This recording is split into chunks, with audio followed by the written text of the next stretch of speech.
धरने पर बैठे खिलाड़ियों के साथ खाप, दिल्ली कूच करने की तैयारी में खाप, चरखी दादरी में बैठक के बाद समर्थन, राकेश टिकैत ने की सरकार से बड़ी मांग।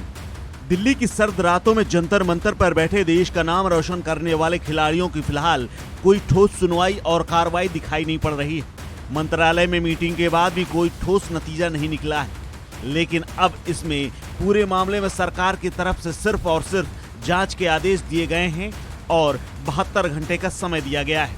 वहीं अब जंतर मंतर पर बैठे खिलाड़ियों के समर्थन में पंचायतें और खाप भी आ गई हैं, जो जल्द ही दिल्ली की ओर कूच करने वाली हैं।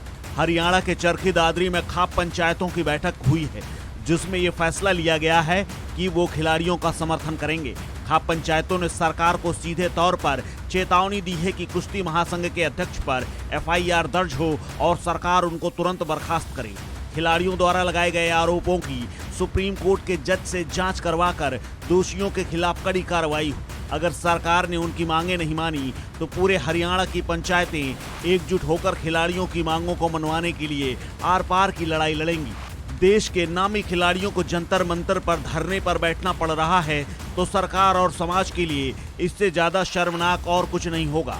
ऐसा पंचायत खापें कभी नहीं होने देंगी और आर पार की लड़ाई लड़ने को हमेशा तैयार हैं। वहीं पंचायत में अधिवक्ताओं ने भी वर्क सस्पेंड करके पूरे हरियाणा के अधिवक्ताओं को एकजुट होकर आंदोलन में साथ आने को कहा है। इस पूरे मामले में खाप पंचायतों के बाद किसान नेता और भारतीय किसान यूनियन के प्रवक्ता राकेश टिकैत ने ट्वीट करके किसानों को समर्थन किया है। उन्होंने ट्वीट करते हुए लिखा कि पूरे विश्व में देश का सिर गर्व से ऊंचा करने वाले पहलवानों को धरने पर बैठना पड़ रहा है।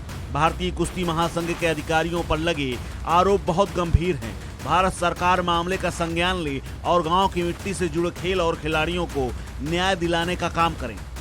वहीं इस मामले में कांग्रेस ने पहलवानों के आरोप पर दावा किया है कि इससे बीजेपी का असली चरित्र उजागर हो गया है। इससे पहले विनेश फोगाट ने एक चौंकाने वाला खुलासा बुधवार को ही कर दिया था और उन्होंने डब्ल्यूएफआई के अध्यक्ष और बीजेपी सांसद ब्रजभूषण शरण सिंह पर कई वर्षों से महिला पहलवानों का यौन शोषण तक करने का आरोप लगा दिया है। लेकिन इस खेल के प्रशासक और बीजेपी सांसद ने इन आरोपों को सिरे से खारिज कर दिया है। वहीं ओलंपियन पहलवान विनेश ने यह दावा किया है कि लखनऊ में राष्ट्रीय शिविर में कई कोच ने भी महिला पहलवानों का शोषण किया है, जिसके बाद पूरे देश में और खेल जगत में हड़कंप मचा हुआ है और इस पूरे मामले में सरकार बैकफुट में है, लेकिन कोई निदान अभी निकलता दिखाई नहीं दे रहा है। वहीं दूसरी तरफ खिलाड़ी लगातार जंतर मंतर पर धरने पर बैठे हैं और बीच बीच में मीडिया से बात कर रहे हैं। इस खबर में फिलहाल इतना ही। अपडेट्स के लिए बने रहिए वन इंडिया हिंदी के साथ।